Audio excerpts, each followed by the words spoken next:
everyone. So today I would like to explain about part 1, Foundations for Classroom Practice, in Chapter 5, Agency in Language Learning, from Teaching by Principles book by Douglas Brown. So let's get started. Approach to Understanding Agency. According to Bandura 2001, the core of motivation is agency, the act of making choices with self-determination. Human agency has four core features including intentionality, forethought, self-regulations, and self-reflectiveness. Agency is manifested in human actions done intentionally. It informs individuals' future course of action and his or her proactive commitment to future actions. Forethought of agency can be expressed in numerous ways. People exercise forethought, set goals for themselves, anticipate the likely consequences of actions, and avoid detrimental effects. Through the exercise of forethought, people motivate themselves and guide their actions in anticipation of future events and outcomes. Anticipated material and social outcomes are not the only rewards influencing human behavior. Agency motivates, monitors, and regulates individuals, and its execution of decisions made and action planned. For understanding this anticipatory self-guidance of human agency, the notion of self-efficacy is relevant. Bandura 1997 defines self-efficacy as an individual's perceptions of one's capabilities to organize and execute the courses of action required to produce given attainments. Self-efficacy has been investigated as a predictor of successful academic achievement. Higher self-efficacy correlates to individuals' greater persistence when facing difficulties, leading them to exert more effort and make better use of learning strategies. Next, motivation. One of the most reached construct in the field of psychology has in the context of L2 learning long been regarded as fundamental for successful language learning. From a behavioral perspective, motivation can be defined as the anticipation of reinforcement. There is no question that a large portion of what we do is motivated by an anticipated reward.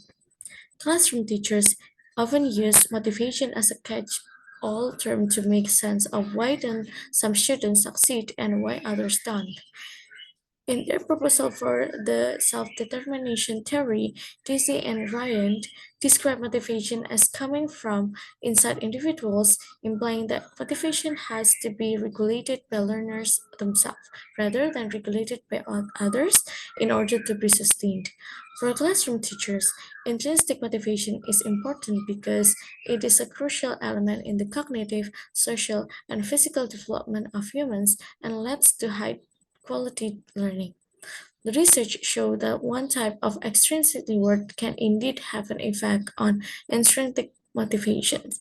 The positive feedback that learners perceive as a boost to their feelings of competence and self-determination.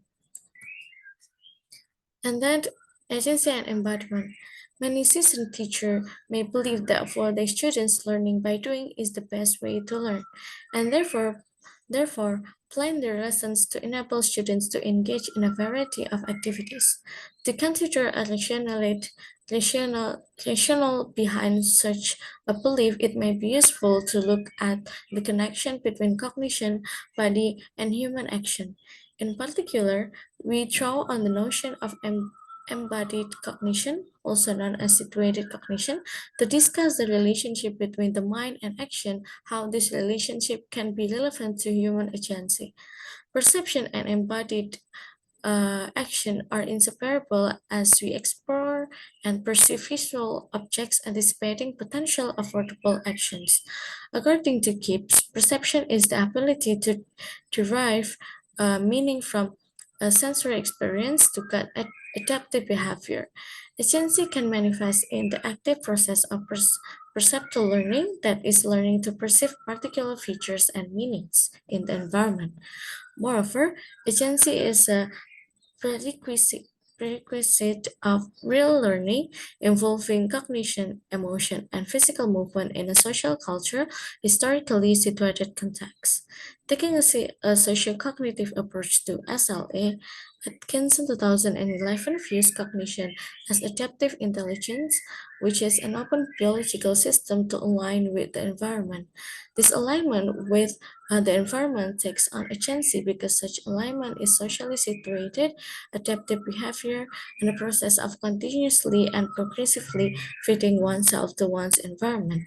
When the notion of embodiment is applied to language instructions, language is viewed as a reflection of the human perceptual system and human understanding of the spatial, physical, social world we inhabit.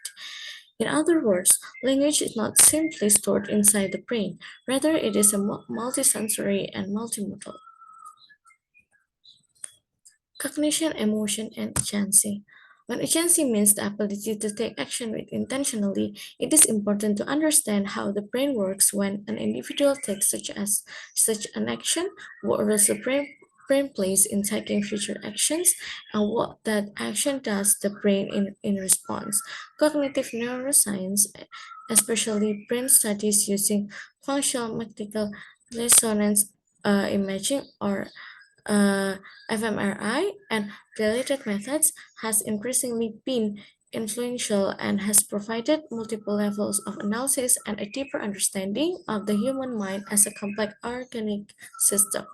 In particular, recent advances in neurology suggest that cognitive processes such as learning, attention, memory, and decision making are greatly affected by the process of emotion. The importance of emotion in human cognitive functioning has long been emphasized in the field of psychology and language education, but only by a handful of scholars. Emotion is what makes people enabled to engage in sound decision making with the repertoire of know how and actions that will allow people to respond appropriately in different social situations. Simply focusing on accumulating knowledge and skills doesn't guarantee that students will be able to use them appropriately in their real life. In other words, emotion should be grounded in every learning setting in order to for a learner to exercise agency as a desirable member of a community of a practice. Agency in a social-political context. Learner agency is a social-political context and its importance in language education are strongly connected with how language learners have traditionally been viewed in mainstream SLA research. Influenced by sociocultural theory and post-structuralism, a number of studies has shown the significant role of learner agency and L2 identity, research focusing on appropriation, negotiation, and resistance in dynamic and diverse language development. In these studies, learner agency refers to learners' ability to make choices, to control, self-regulate, and pursue their goals as individuals. According to Norton, learners invest in learning a target language hoping that they will be acquire certain types of symbolic and material resources that will promote their social, political, and economic status in their communities of practice. Understanding learner agency within the identity approach to SLA is useful for explaining how some seemingly intelligent and highly motivated students would not want to speak or write or cannot speak or write in a classroom or a particular community of practice. According to Norton 2000, identity refers to how a person understands his or her relationship to the world, how that relationship is constructed across time and space, and how the person understands possibilities for the future. Next, enacting the principle of agency in also classroom. Encourage learners to treat language. Language researchers and teachers may become to focus on input and or output and on drills and exercise for the correct uptake of language forms, while giving little attention to the manifestation of learner agency. Agency should be at the center of planning, executing, reflecting, and evaluating and replanning classroom instructions. teachers should create opportunities in which students can do something in their to an authentic real life context so that they use language as social practice and accomplish tasks. A few examples are reading Yelp reviews to find a restaurant in a new town, ordering takeout food for a movie party, returning a purchased item at a customer service desk, writing an email to request a reference letter, complaining to a neighbor about the parking talk, and evaluating different car commercial on TV. Next, allow learners' voice to develop. Teachers need to support learners when they wish to express their voice, ideas, and opinions. Teachers can create an opportunity for students to work as individuals as well as in a group. The key is to let their voice be heard in their use of language. Voice can be defined as infusing one's words with one's own feelings, thoughts, and identity. Classroom should and then promote perceptual learning and affordances. Classroom should provide language affordances or action possibilities as opposed to merely offering language input. According to Lantroff and Throne 2006, agency also refers to the ability to assign relevance and significance to things and events. That is, the ability to perceive affordances and affordances indicates not the amount of input available, but the opportunities for meaningful action that a situation affords. When developing materials, it is important for a teacher to capitalize on learners' culture and linguistic backgrounds, abilities, and aspirations, as well as on other aspects of their identity that are important to them. Teachers may focus on the way learners can actively perceive affordances in their learning environment, capitalizing on their individual knowledge, skills, and experience. For example, perceptual learning can be facilitated through meaningful interaction in an authentic social context in which students draw on multimodal affordances of all senses, such as text, symbol, gesture, photos, music, and videos. Various technology devices can be used to provide such an opportunity in which students can express themselves to take an action, express their ideas and identity through text, emotion, photos, and video clips, and then guide students to develop self-regulating strategies. From a psychological viewpoint, agency is an individual property that influences learning behaviors such as self-determination and self-regulation.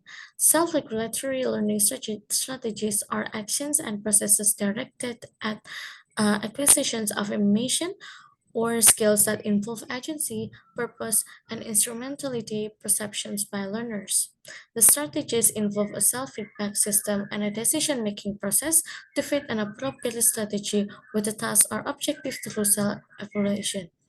From a social cultural perspective, the self-regulatory process is enhanced by teachers and peer support, crucial to learners' ability to activate their agency. The process is interdependent as and is mediated by a particular social situation. Learners should be encouraged to exert their agency and to be aware of responsibility for one's own action face-to-face the environment. Okay, so that's all about the chapter 5. Thank you for attention and see you.